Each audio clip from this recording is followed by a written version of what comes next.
सुप्रभात प्यारे बच्चों। आज हम पढ़ने जा रहे हैं ठोसों में अपूर्णताएं, या हम कहेंगे कि हमने जो क्रिस्टलीय ठोस पढ़े थे उसमें किस तरह के दोष पाए जाते हैं। यानी आज हम क्रिस्टलीय ठोस में कुछ डिफेक्ट्स यानी दोष के बारे में बात करेंगे। तो सबसे पहले हमारे लिए ये जान लेना ज़रूरी है कि दोष का मतलब क्या होता है। ये टॉपिक आपकी किताब में पेज नंबर 14 पर है, ठोसों में अपूर्णताएं। और अब हम इन सभी दोष के बारे में अध्ययन करने जा रहे हैं। लेकिन पहले मैं आपको बता दूं कि ये दोष होता क्या है। प्यारे बच्चों, क्रिस्टलीय ठोस में अवयवी कण एक निश्चित क्रम में व्यवस्थित होते हैं। अगर हम बात करें 0 केल्विन ताप पर किसी भी क्रिस्टलीय ठोस में जो अवयवी कण होते हैं वे एकदम निश्चित अरेंजमेंट में होते हैं, एक निश्चित अरेंजमेंट में होते हैं। जैसे ये देखिए कि क्रिस्टलीय ठोस में अवयवी कणों, चाहे वो अवयवी कण आयन हो, परमाणु हो, उनकी एक निश्चित ज्यामितीय व्यवस्था होती है। वो एक निश्चित क्रम में व्यवस्थित होते हैं। लेकिन ये सब कब होता है? एकदम 0 केल्विन टेम्परेचर पर। 0 केल्विन टेम्परेचर पर क्रिस्टलीय ठोस में अवयवी कण एक निश्चित ज्यामितीय व्यवस्था में होते हैं। लेकिन जैसे ही जो टेम्परेचर है वो 0 केल्विन से हम बढ़ाते हैं तो इनमें कुछ अव्यवस्था उत्पन्न हो जाती है। हो सकता है कि यहाँ से कोई अवयवी कण अपना स्थान छोड़ करके चला जाए, या हो सकता है यहाँ से कोई अवयवी कण, यहाँ ये जो खाली स्थान दिख रहे हैं, इन खाली स्थानों को हम कहते हैं अंतराकाशी स्थान। क्या कहते हैं प्यारे बच्चों? ये जो खाली स्थान है इन्हें हम कहते हैं अंतराकाशी स्थान। तो हो सकता है कि अवयवी कण जो है वे अपने स्थान से हट कर के अंतराकाशी स्थान में आ जाए, या यहाँ से अपने स्थान को छोड़ करके वो कहीं बाहर निकल जाए। तो इस तरह से इसके अंदर कुछ दोष उत्पन्न हो जाते हैं। इसके अलावा भी कई तरह की कुछ भी अव्यवस्थाएं उत्पन्न हो जाती हैं। तो इस तरह की अव्यवस्थाओं को हम कहते हैं कि वो जो क्रिस्टल जालक है हमारा वो अपूर्ण है, या हम कहेंगे कि उसमें कुछ दोष है, उसमें कुछ डिफेक्ट है। तो अब देखिए, ठोस में जो अपूर्णताएँ होती हैं वो हमने 2 तरह की होती है, इलेक्ट्रॉनिक त्रुटियां और परमाणविक या बिंदु त्रुटियां। जो इलेक्ट्रॉनिक त्रुटियां होती हैं ये ऐसा तब होता है कुछ आयनिक क्रिस्टलीय ठोस में, जब उसका तापमान 0 केल्विन से बढ़ता है तो उसके अवयवी कणों में से कोई इलेक्ट्रॉन जो है वो बाहर निकल जाता है। जैसे कोई ये क्रिस्टल जालक है और टेम्परेचर अगर हम 0 केल्विन से ऊपर होगा तो इनमें जो इलेक्ट्रॉन है उस परमाणु में, उस अणु में या उसके आयन में, ये जो आयन्स है उनमें कोई इलेक्ट्रॉन है तो वो इलेक्ट्रॉन यहाँ से क्या होता है, बाहर निकल जाता है। और जब ये इलेक्ट्रॉन यहाँ से टेम्परेचर बढ़ाने पर इसमें से बाहर निकल जाएगा तो ये इलेक्ट्रॉन इस क्रिस्टल में गति करता है, और इसकी गतिशीलता के कारण ये क्रिस्टलीय ठोस है ये विद्युत चालकता प्रदर्शित करता है। ये क्रिस्टलीय ठोस विद्युत चालकता प्रदर्शित करने लगता है। तो इस तरह की जो दोष हैं उसे हम इलेक्ट्रॉनिक त्रुटियां कहते हैं, इलेक्ट्रॉनिक अपूर्णताएं कहते हैं। इसकी और भी डिटेल है, जैसे जहाँ से ये इलेक्ट्रॉन निकला है वहाँ पर एक छेद बन जाएगा, होल बन जाएगा। तो यह इलेक्ट्रॉन जो है ये माइनस आवेश है, अपन जानते हैं इसके ऊपर माइनस आवेश होता है, और जहाँ से ये निकला है वहाँ पर धन आवेश उत्पन्न हो जाएगा। तो जब हम इसको किसी परिपथ में जोड़ते हैं तो ये इलेक्ट्रॉन जो है वह उस परिपथ के धन सिरे की तरफ गति करेगा, और ये जो प्लस है वह उसके नेगेटिव सिरे की तरफ गति करेगा और चालकता प्रदर्शित होने लगेगी।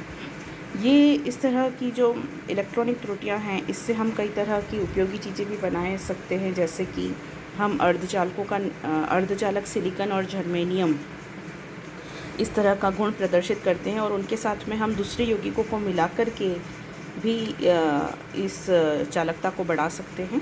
इसकी डिटेल में हम इसके बारे में पढ़ेंगे प्यारे बच्चों। अभी तक के लिए सिर्फ इतना जान लेना ज़रूरी है कि इलेक्ट्रॉनिक त्रुटियाँ वे त्रुटियाँ होती हैं जब आयनिक क्रिस्टलों का जो तापमान है वो 0 केल्विन से कुछ बढ़ाते हैं तो उसमें कुछ इलेक्ट्रॉन मुक्त हो जाते हैं, और ये इलेक्ट्रॉन गतिशील होते हैं और विद्युत चालकता प्रदर्शित करते हैं।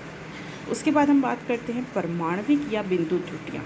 परमाणविक या बिंदु त्रुटियों के बारे में ये जान लो कि हम ये जो त्रुटियां हैं ये अनायनिक पदार्थ में हो रही हैं, रिक्तिका दोष और अंतराकाशी दोष।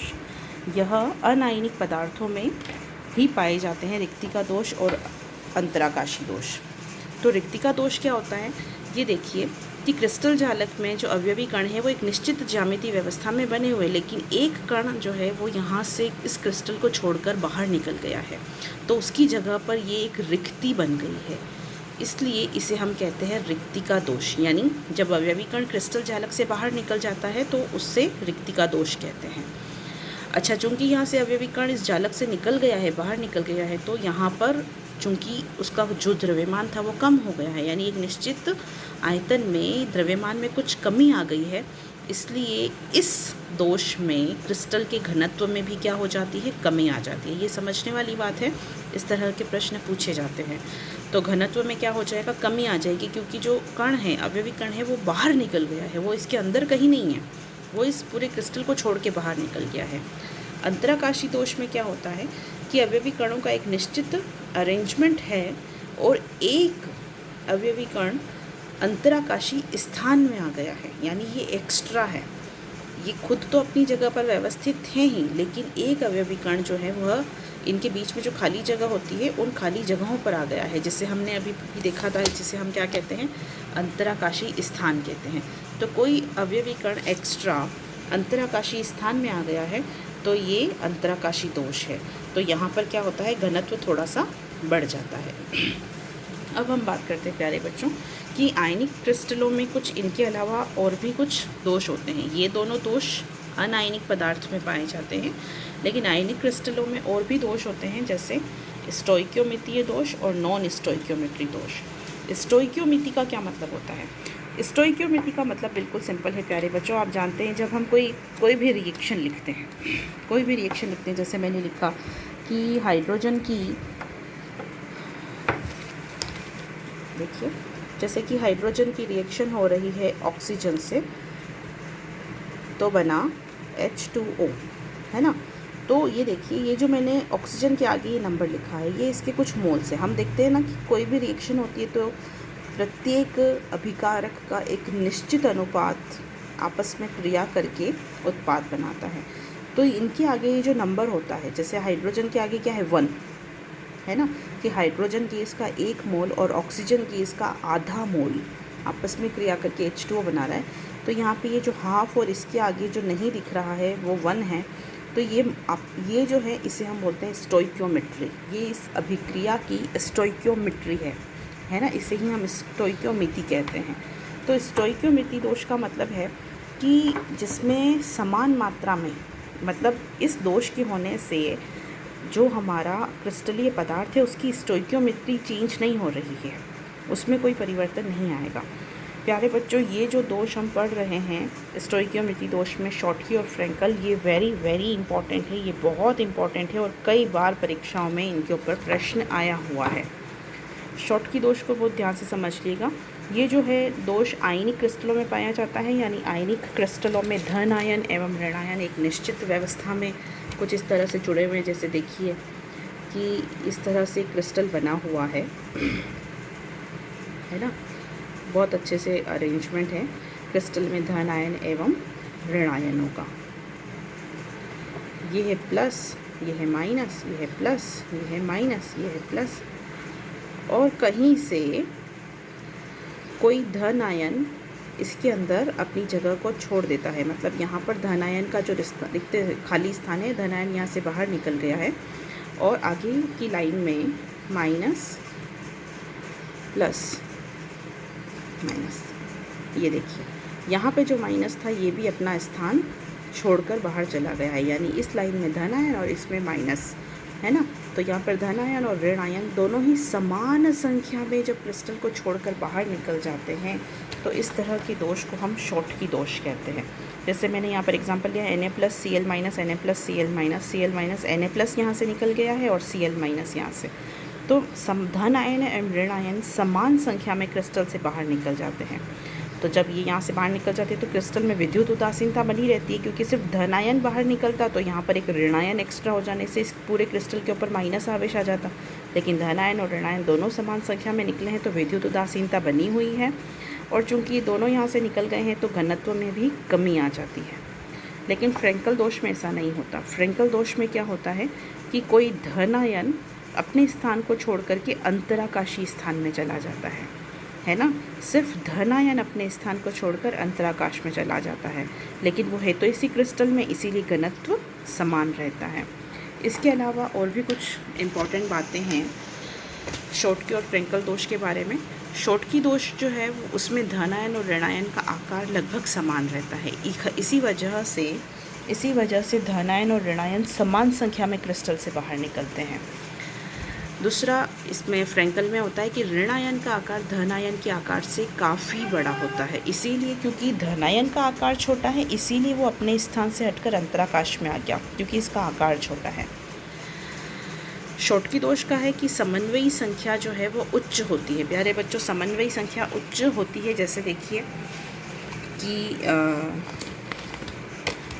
धन आयन का आकार सपोज़ इतना बड़ा है, तो जितना बड़ा आकार होगा उतने ही ज़्यादा ऋण आयन उसको घेरे रहेंगे। और हम जानते हैं समन्वयी संख्या क्या मतलब होता है कि एक धन आयन को या एक ऋण आयन को उनके विपरीत आवेशित आयन जितनी ज़्यादा संख्या में जुड़े रहते हैं उसे ही उसकी समन्वयी संख्या कहते हैं। जैसे ये धन आयन है तो इसको इतने ऋण आयनों ने घेरा हुआ है, तो जितना ज़्यादा आकार बड़ा होगा उतने ही ऋण आयन उसको ज़्यादा घेर पाएंगे। तो शॉटकी दोष में ऐसा ही होता है कि इसकी जो समन्वयी संख्या है वो उच्च होती है। लेकिन हम जानते हैं कि फ्रेंकल दोष में धन आयन का जो आकार है वो बहुत छोटा होता है, तो आकार छोटा होगा तो समन्वयी संख्या भी क्या होती है, कम होती है। इनके एग्जाम्पल्स को हमें अच्छे से याद रखना है प्यारे बच्चों। NaCl, KCl, KBr, caesium chloride, ये शॉटकी दोष के एग्जाम्पल प्रदर्शित करते हैं। और फ्रेंकल दोष होता है AgCl और ZnS, सिल्वर क्लोराइड और जिंक सल्फाइड के क्रिस्टल्स में। मोस्ट इम्पॉर्टेंट एक अपवाद है कि AgBr में शॉटकी और फ्रेंकल दोनों दोष पाए जाते हैं। ये इम्पॉर्टेंट है, इसको आपको अच्छे से याद रखना है कि सिल्वर ब्रोमाइड AgBr में शॉटकी एवं फ्रेंकल दोनों दोष होते हैं। प्यारे बच्चों, आज के लिए इतना ही। आगे की क्लास में हम पढ़ेंगे नॉन स्टोइकियोमेट्री दोष, जो ये 2 प्रकार का होता है और ये बहुत इम्पॉर्टेंट है। तो अभी आप इतना समझ लीजिए, रिक्तिका, अंतराकाशी, शॉटकी, फ्रेंकल जो भी, ये भी बहुत इम्पॉर्टेंट है। तो आप इसको समझ लीजिए अच्छे से, आगे का अगली क्लास में पढ़ेंगे।